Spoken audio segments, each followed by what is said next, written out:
Hi everyone, in today's video I'll show you guys how you can access to Temu Games. Welcome back to our channel, How To Tutorials. So let's dive right into it. So first of all, make sure that you're logged into your Temu account.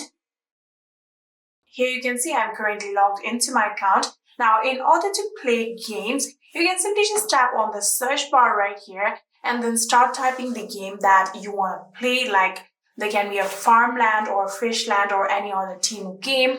I'm going to type down farmland. Here you can see in my recently searched, it is already available. So I'm going to tap on it and search it. So after doing that, here you can see this will now pop up and I am directly into the game because I have previously played this game. If you have not yet played any games, first of all, there will be the option of a spinning from which you can get up to 3 free gifts and then you will be able to play games just like this. So here you can see, you can tap on this watering like this and just like this, here you can see I'm now playing the game and you can see I'm now getting the money and it will be added to my credit just like this.